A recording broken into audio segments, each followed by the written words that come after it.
Hey, shalom, shalom, everybody. Welcome back. Welcome back. How y'all doing? Good morning. Good morning. Welcome to the next session of Reading with SHILO. We are here to finish off chapter 2. Chapter 2, section 3. It's going to finish off chapter 2 and bring us into chapter 3 of On the Real Side by Mel Watkins. It's only a couple of pages. We're going to go ahead and finish it off, man. We're going to finish it off early this morning and see if there's anything that we can learn and grow from in Mr. Mel Watkins' book, man. In Mr. Mel Watkins' book, and see the history of African-American comedy from slavery to Chris Rock. From slavery to Chris Rock. Is there anything of significance, importance, anything to help me understand the time period better, the people, the thought processes, all those different things? Anything I can learn from? There's something that I can take from these readings or this section and apply it in my life.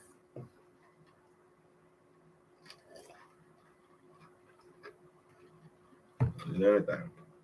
But we're in chapter 2, the minstrelsy, the die is cast. And we're going to finish off chapter 2 today. Finish off chapter 2 today. Yeah, I'm alive. I'm well. I feel like reading today. So we're going to read. We're going to read, man. We're going to finish chapter 2. I'll let y'all get a little break. And we're going to start chapter 3 today. We are going to start chapter 3 today.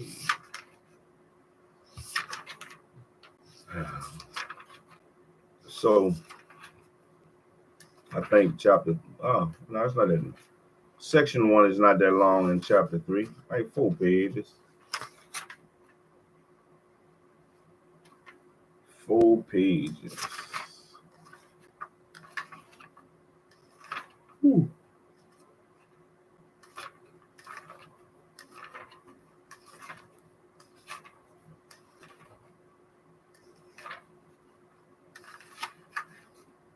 And chapter 3 only has like 3 sections.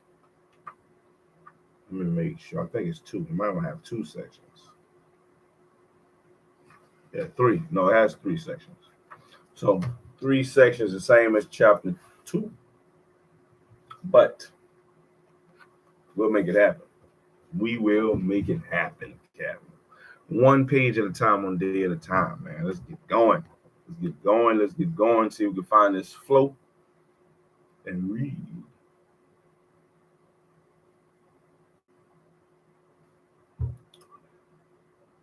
Section 3 of chapter 2, the minstrelsy, the die is cast. On the real side, the history of African-American comedy from slavery to Chris Rock by Mel Watkins, man. Whatever words I don't know, if you're new to this, if you're new here, thank you, welcome. Whatever words I don't know, they'll be looked up somehow, whether it be dictionary or Google. Mostly dictionary. Pronunciation, it'll be Google. We'll see. But section 3.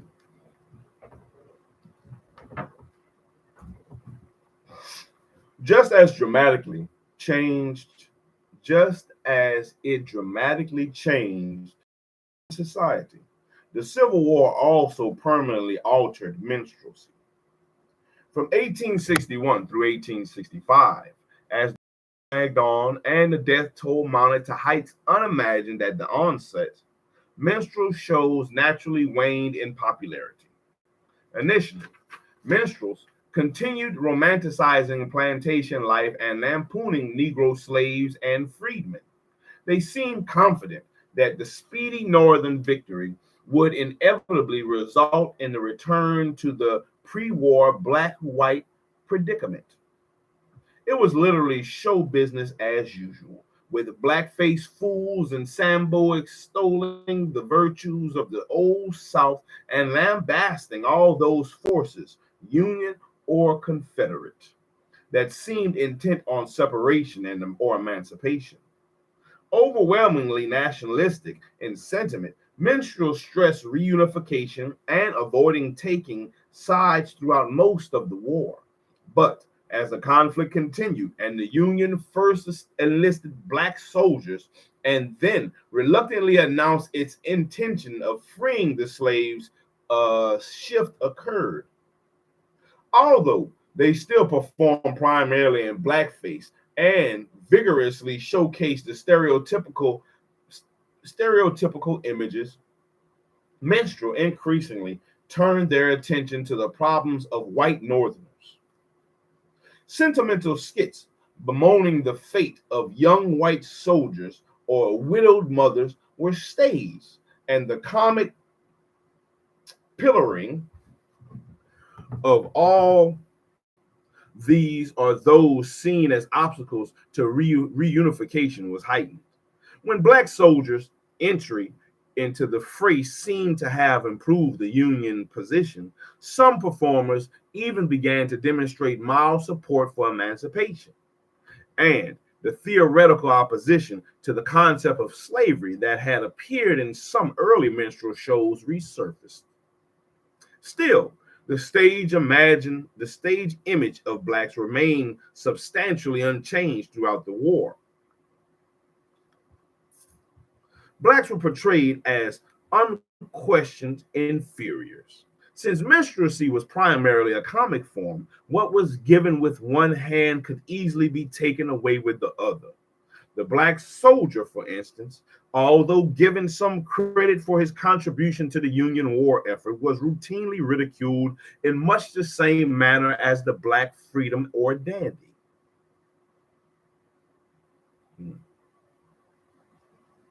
Farcical skits with black soldiers who, like the later Italian soldiers in World War II, were portrayed as more adept at retreating than fighting were common. And the strutting black soldiers who mistakenly thought this uniform made him the equal of whites became a popular slapstick feature. During the war years, Northern audiences left theaters assured that although the ideological scourge of slavery might soon be removed, blacks were perfectly content to accept their second class status and remain in the South as agrarian serfs. Let's see what that is. Agrarian.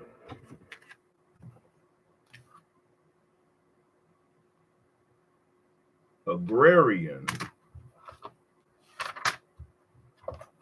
Ooh. Agarian.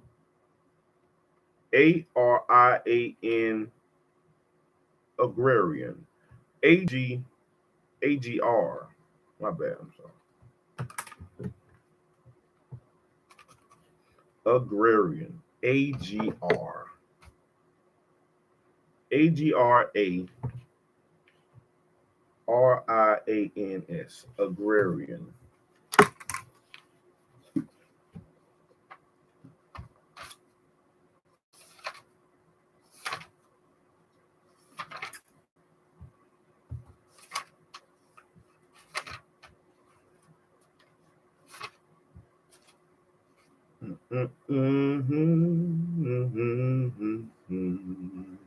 Agrarian. Agrarian.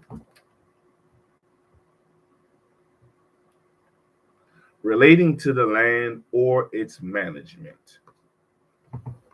So a field hand slave is an agrarian. A field hand slave.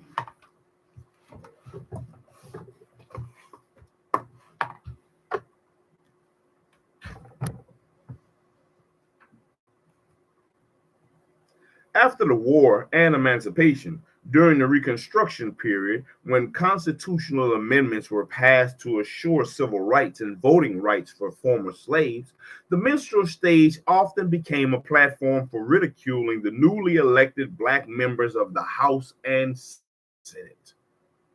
Minstrel stump speakers frequently aimed their satire at black officials. Is your to vindicate the colored race, say from the serfins are them enemies say? What's all the moaning and sobbing and whining in the land about niggas anyway? Why saying it's the manifest of every color man of observation that the howl is just jealousness of the oncoming mutability of the sable race. Now see, as a representative, so I'd be powerful constituency say of the sable race. I am proud to declare there is no disagreement on this great question of social quality. Say I'm the inference of prejudiceness. Here again, white audiences were assured that Negroes' rise into the nation's seat of power was temporary. Their intrinsic ineptness would divert any real threat to white dominance, although it would continue as a popular stage attraction until the late 19th century. Minstrelsy began gradually relinquishing its place after Reconstruction. Variety shows of the type popularized by P.T. Barnum were increasingly coming into vogue and, in many instances, offered a less earthy, more wholesome form of entertainment than minstrelsy, which made them more attractive to family audiences. These shows were also slicker and offered a broader base form of amusement. They tried to provide something for everyone. While they featured some blackface comedians and included some of the slapstick routines commonly to minstrelsy, variety shows were not restricted to minstrelsy, rigid format, and black subject matter. In addition, during the late 1860s, variety shows began featuring female entertainers who earlier had been most often confined to disreputable saloons. Some historians, in fact, attribute the demise of minstrelsy to women's emergence in popular entertainment. According to Louis A. Ehrenberg, the form of minstrelsy declined because it could not present women and sexuality in its ritual without destroying the form and threatening audiences who had come to expect minstrel Negroes to be asexual buffoons. Minstrel audiences were further depleted by the introduction of vaudeville, and silent films in the 1890s. In response to these shifts in public taste and the competition from other forms of entertainment, minstrels began expanding and varying their programs. After the war, more and more plantation material was excised. In addition, to compete with the emergence of women performers, female impersonations assumed a more important role. George Christie had begun popularizing female impersonations before the war, but now the prima donna became a major specialty act. Women were usually portrayed as giddy sex objects.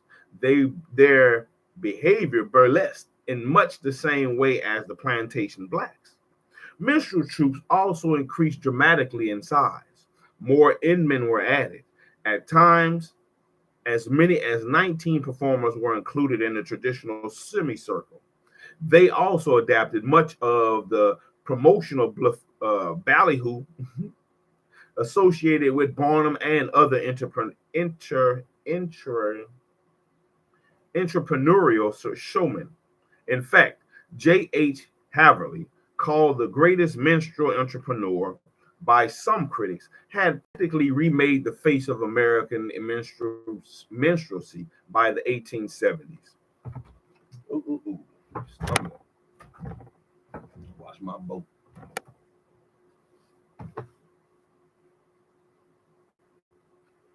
Submitting that minstrelsy had not grown with the nation and was not appealing to the country's expansive spirit of large, indeed unbound growth, development, and improvement, he set out to astonish and satisfy the most exacting amusement seeker in the world. Throughout the 70s and the early 80s, he did exactly that. Haverly, who at the height of his career in 1881 owned 6 theaters, 4 minstrel troupes, and numerous other theatrical companies, instituted marketing and advertising techniques that rivaled and exceeded those of Barnum and other showmen. He also so thoroughly glamorized and revamped the minstrel show that by the mid 80s, except for blackface performers, it bore almost no resemblance to the work pioneered by Dan Emmett and E.P. Christie.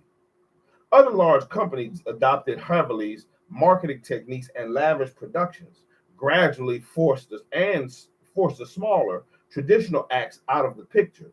It was only a matter of time before minstrelsy disappeared as a major theatrical attraction in America.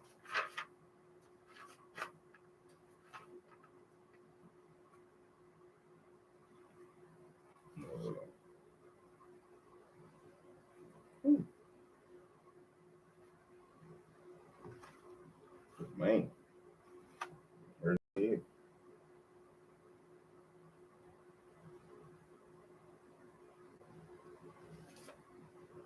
Hurting my head. Give me a minute. All right. All right. All right.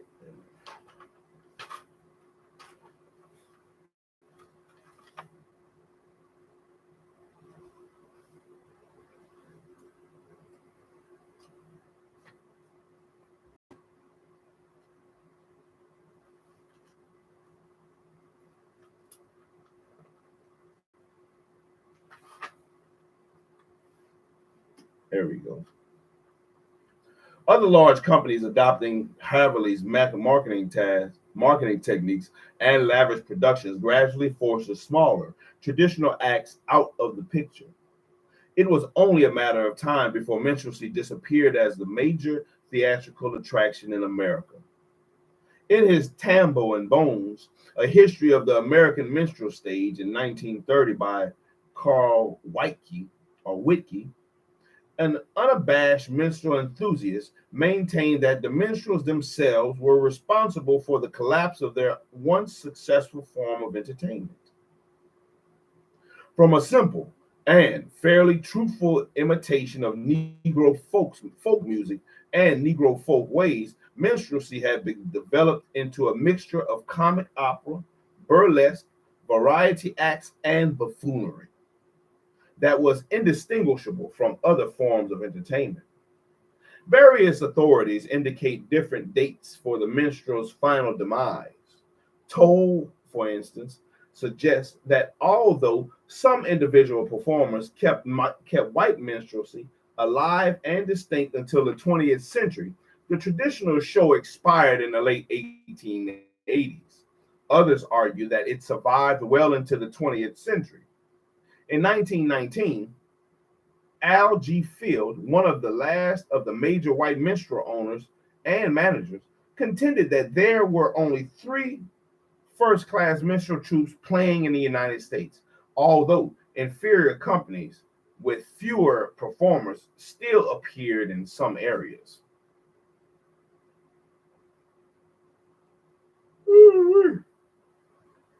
All of a sudden, that's all right. We're gonna push through them. We only got 3 pages left.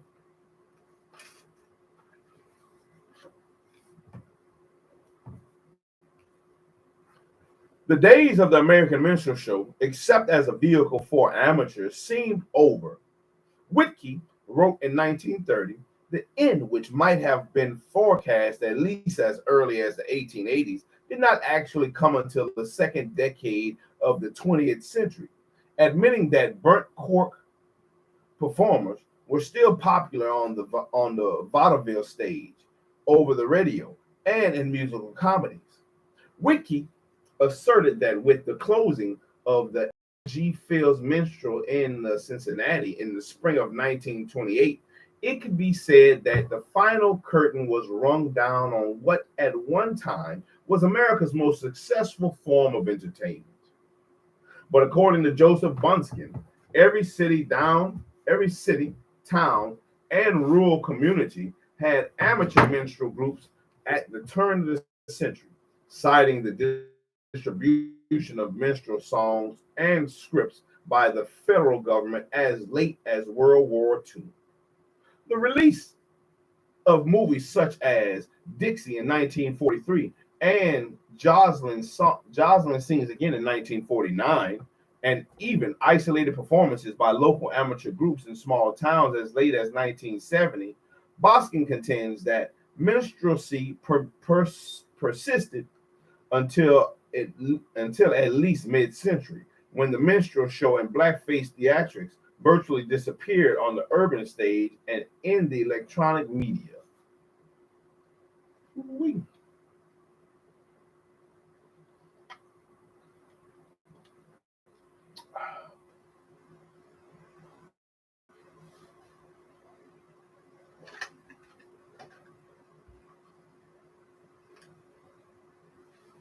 If the date of white minstrelsy's final demise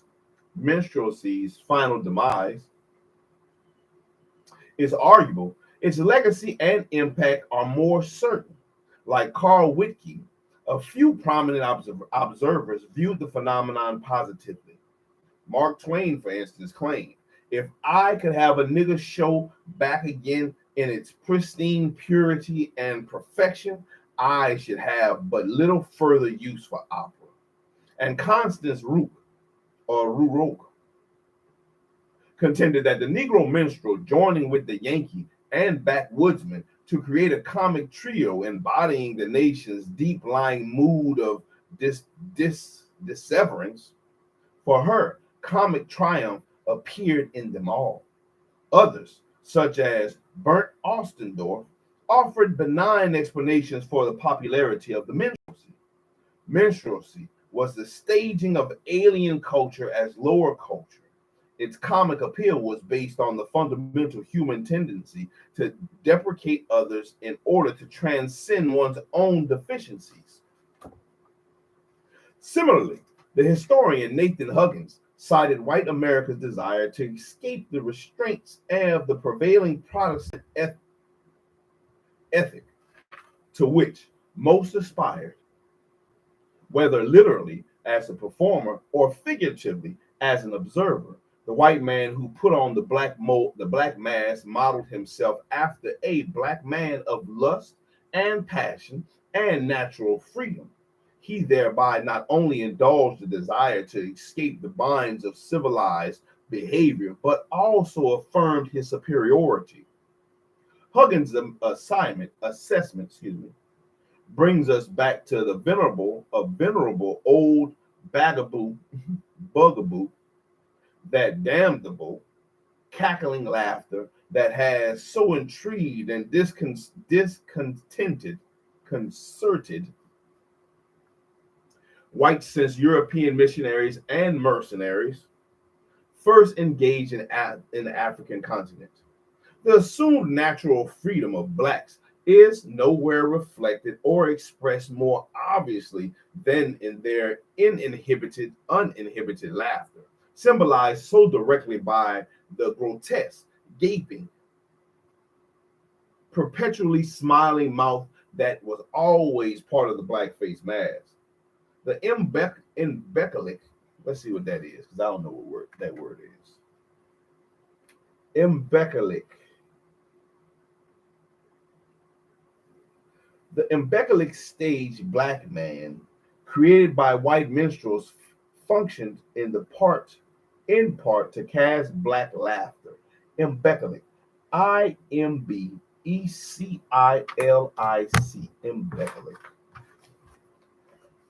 Imbecilic. Imbecilic.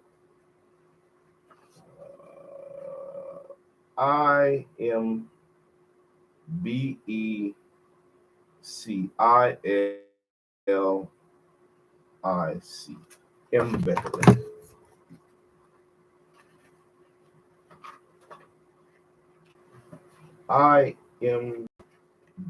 Imbec.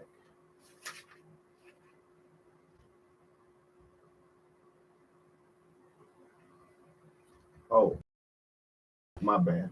Imbecilic. Imbecilic.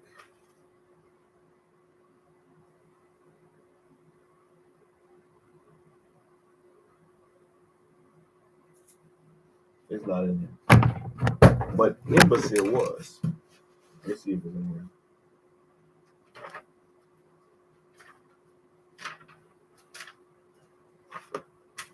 here. IMB. Imbecilic.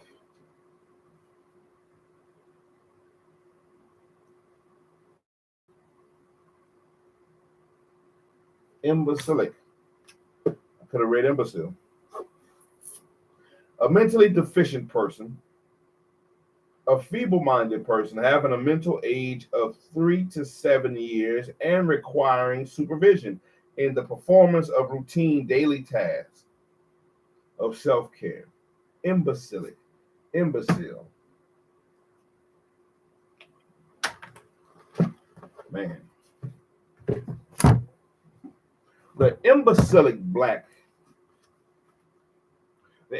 stage black created by white minstrels functioned in part to cast black laughter and blacks in uninhibited behavior in all forms, permanently in a recognizable, absurd, and non-threatening form. But more than just diffusing their lingering anxiety, white Americans indulged their fascination with the attraction to black naturalness. As Huggins and others have pointed out, the minstrel black man served as a kind of alter ego, providing whites with the vicarious experience of breaking free from the rigid restraints of civilized European behavior and expressing their natural, or as they interpreted it, vulgar instincts.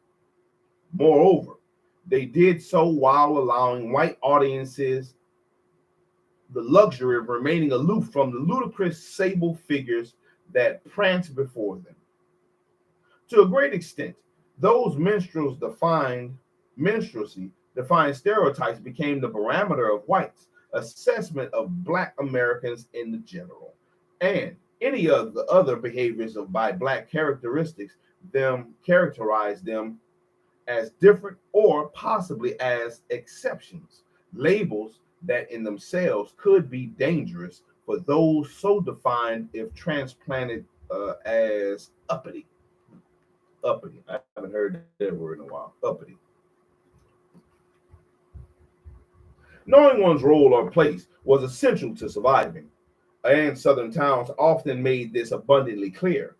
Tom Fletcher, the black entertainer who began as the minstrel and performed until the mid 20th century, recalls that such towns usually had signs prominently displays that read, "Nigger, read and run." Nigger, read and run. Apparently, some Southern civic leaders also had an ironic, menacing sense of humor, according to Fletcher. Sometimes there would be added, and if you can't read, run away. Although the popularity of minstrelsy induced many Southern whites to relax those prescriptions for black entertainers at times, stepping outside the minstrel role was always risky for blacks. The need to conform their stage roles was so essential that, according to Fletcher, when his troupe arrived in one of those towns, we knew we were in for a day of parading. Arriving in their own Pullman car, his entire troupe would march vigorously to the performance site, playing some rousing, upbeat tune, usually Dixie, since the old Southern favorite placated white audiences. 2 more pages. Mhm. 2 more pages. And boy.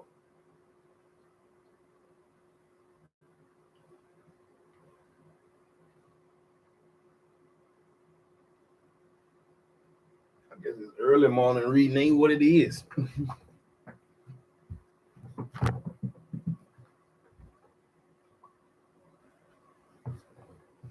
Safety depended on continually projecting the image of the stage black. When the show was over, prudence dictated a hasty departure.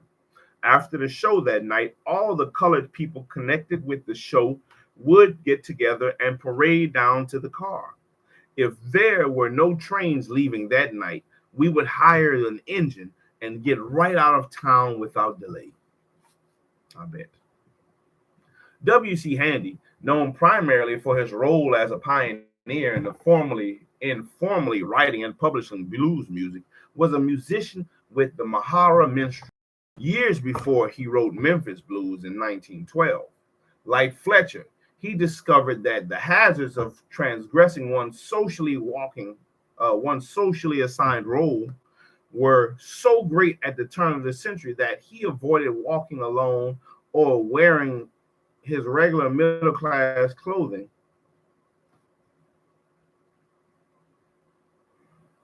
We're playing in southern towns. Even with these precautions, black minstrels were not safe from harassment.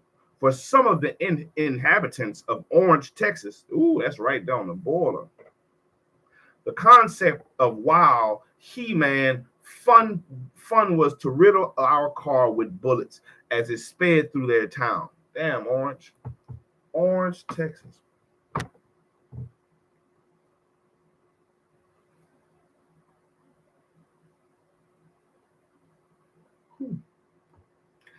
He wrote in his autobiography, and when a member of Handy's troops contracted smallpox in another Texas town, the entire troop was detained nearby. They were denied medical treatment, food, or water, and were informed that anyone who left the Pullman car would be lynched. Handy recalled that country officers came to inform them that the appearance of only one more case of smallpox among us would be the signal for them to burn the car and carry out the doctor's lynching threat. Now, gosh, pinch my elbow. The troop finally escaped by disguising the sick man as women, or the sick men as women, and smuggling out of the area. Other performers who risked stepping out of their place or even briefly dropping the minstrel mask were not so fortunate. According to Handy, Lewis Wright, an improvidently proud black minstrel, made the error of cursing at the group of Missouri whites who threw snowballs at him and a female companion.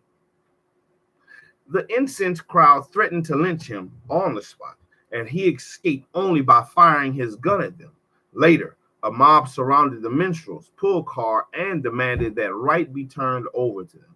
I bet they really wanted to lynch this man.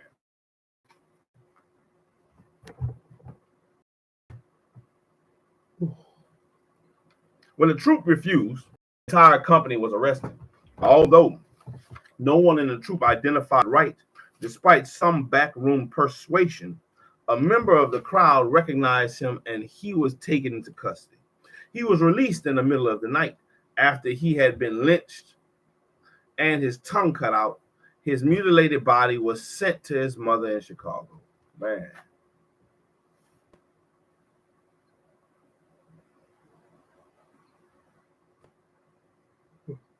We got 1 page left, man. We're going to get it, though.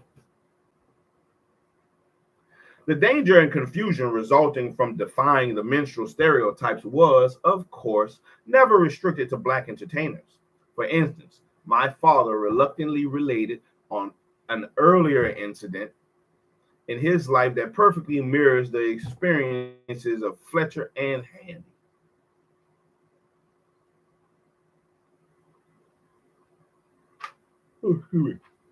Excuse me.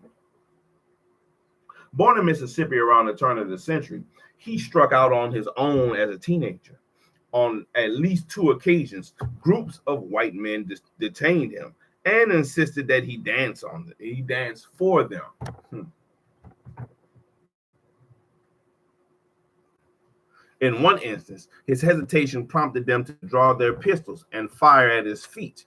When I first heard this story, I associated it only with the Western movies in which villains amused themselves by terrorizing some innocent white victim while firing at his feet and yelling, "Dance!" Obviously, however, my father's experience occurring in the early, much more significant. Beyond the actual embarrassment he demonstrated while relating the story, and the real terror he must have felt his ordeal, like countless other routine interactions between blacks and whites, reflects how deeply and pervasively minstrelsy stereotypes of a happy-go-lucky dancing black sambo had influenced Americans. Ooh, ooh-wee.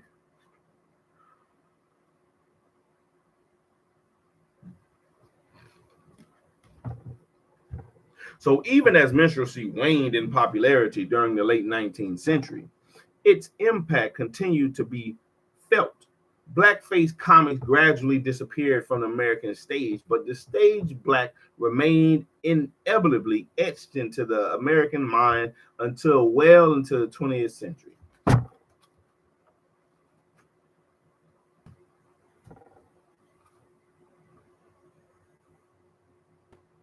Hmm. Man, it's on me this morning, man. I thought I got a bright and bushy tail and stuff like that. Ready to read, trying to read, and here I am feeling like I need some Z's. This water ain't doing nothing. Nothing like I thought it would. Of course, the Sambo stereotype began long before minstrelsy. It had been disseminated through books, newspaper, and magazine articles, song lyrics, song sheet illustration, cartoons, and word of mouth since early in the 19th century.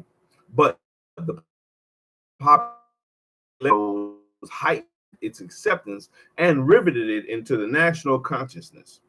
By the 18th, that image had become public property. Illustrations of black males and female, children and adults began appearing everywhere. Newspaper advertisements, postcards, magazine covers, household goods, and knickknacks.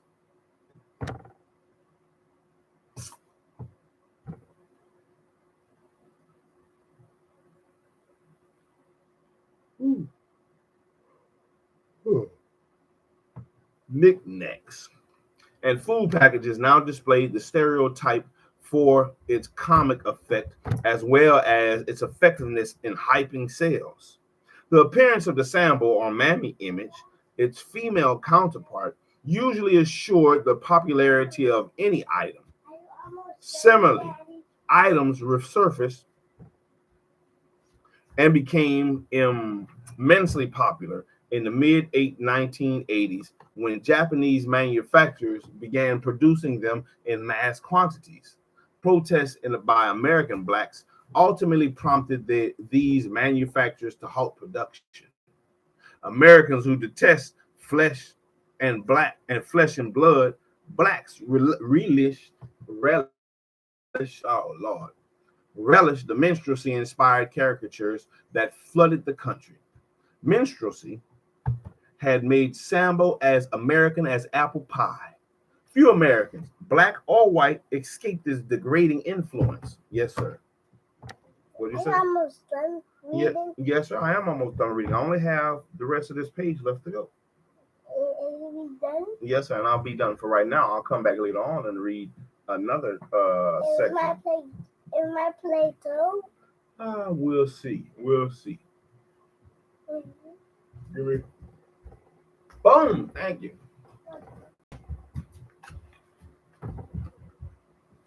Those expeditions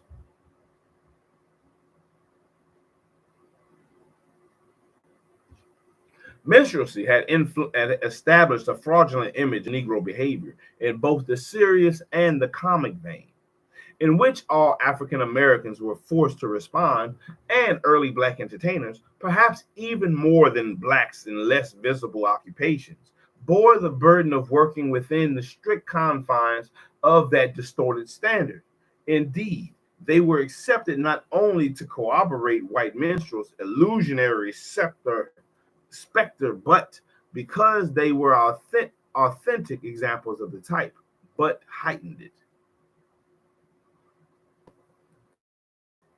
Two more paragraphs. Woo-hoo.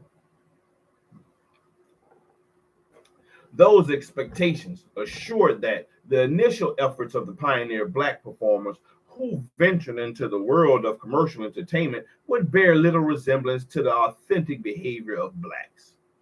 If slavery and the slave master relationship constrained public Black humor, forcing ironic misdirection and obliqueness, then minstrelsy very nearly stifled its genuine expression completely.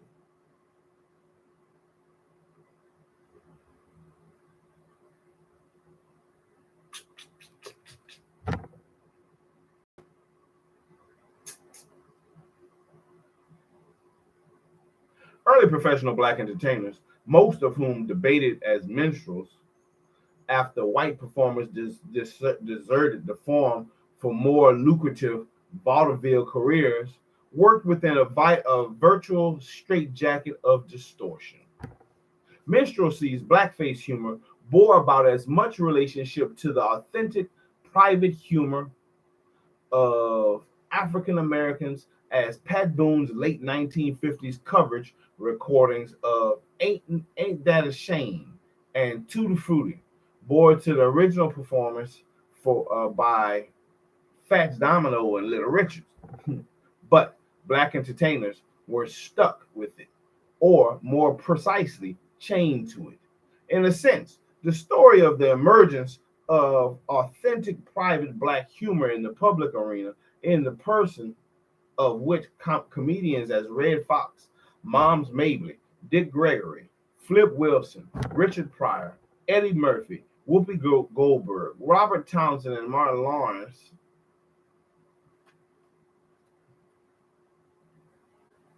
begins with the pioneer Black performers hesitant, sometimes inept efforts to add some dignity, authentic style, and human truth to the minstrel caricature of Sambo.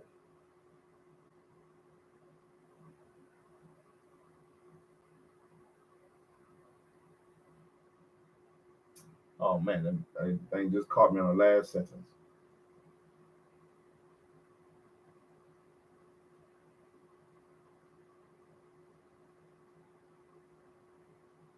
I'm gonna start it over again. It's the last sentence.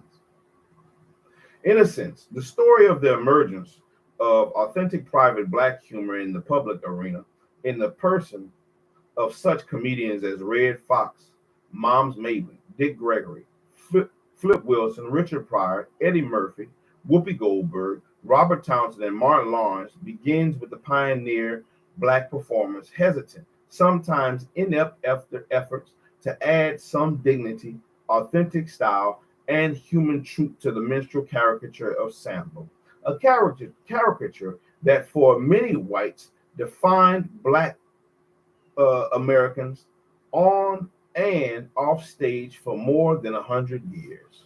Man, and that is the end of section 3 or section 3 of chapter 2. On the real side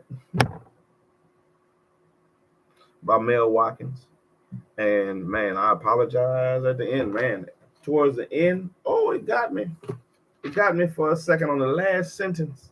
On the last sentence, it took me out. I was asleep. Trying to read, sleep.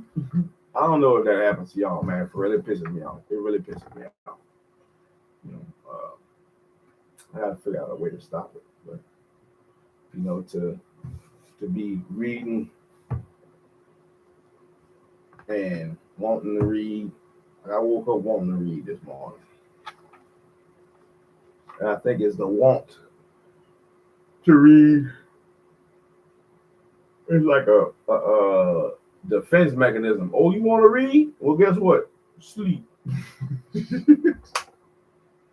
Sleep. Time to sleep. As if I didn't sleep. But yeah, we'll come back later with start chapter 3. Black minstrelsy to vaudeville. Black on black. They got this boy. I guess that the wide mouth laughter they talking about. Well, until next time. On the Real Side by Mel Watkins. A history of African American comedy from slavery to Chris Rock.